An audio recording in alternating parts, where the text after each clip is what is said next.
Le principe de l'attaque massive, c'est d'avoir des lances dont le débit est réglable, d'où leur nom de diffuseur mixte réglable. Quand on parle de réglable, c'est le débit.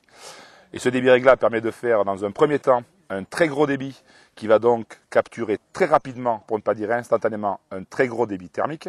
Un très gros débit hydraulique va capturer instantanément un très gros débit thermique.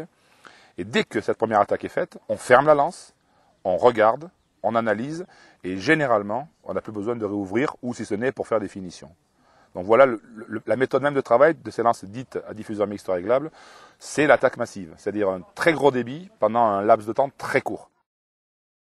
Donc le principe de travail, c'est qu'on va réaliser des lettres. Il y a 3 lettres qui varient principalement par leur durée, donc par la quantité d'eau qui sera envoyée. Donc la plus longue des lettres, c'est la lettre Z.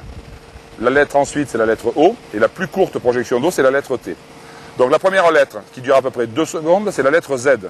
Donc toujours pareil, j'ai diffusé d'attaque, on commence en haut, on fait le Z, on arrive en bas, on ferme, on regarde le résultat. Allez.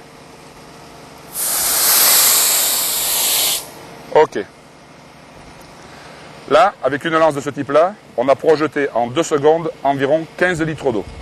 Alors que le débit instantané de la lance est de 500 litres par minute. Le Z, 2 secondes.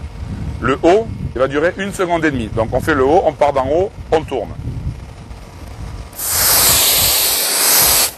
Ok. La troisième lettre, le T, dure 1 seconde. On part d'en haut, aller-retour, on descend. Ok. Donc les 3 lettres varient pour la Z de 18 litres à 10 litres, moins de 10 litres pour le T. Alors que le débit instantané est de 500 litres par minute. Maintenant, on va faire un essai dans un volume et tu vas voir que la totalité du volume est pleine de vapeur d'eau. Voilà, on va s'arrêter par là. Position d'attaque, donc un genou à terre. On se cale correctement. On se cale correctement parce que je te rappelle que vu la portée de la lance, on n'a pas besoin de progresser.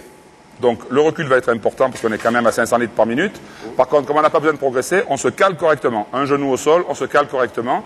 Puisque de toute façon, même dans le règlement de manœuvre, il est bien précisé que lorsqu'un porte-lance se déplace, il va fermer sa lance.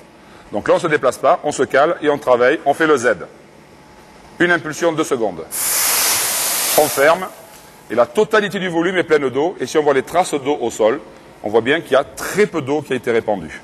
On refait le Z une fois. On ferme. Impeccable. Maintenant, on va faire le haut. On fait le haut. Impeccable. On refait le haut une fois. Impeccable. Maintenant, on fait le T. Impeccable. On refait le T une fois. Impeccable. Et chaque fois, on voit qu'on a complètement rempli le volume de vapeur d'eau. Donc là, la capture thermique a été maximale.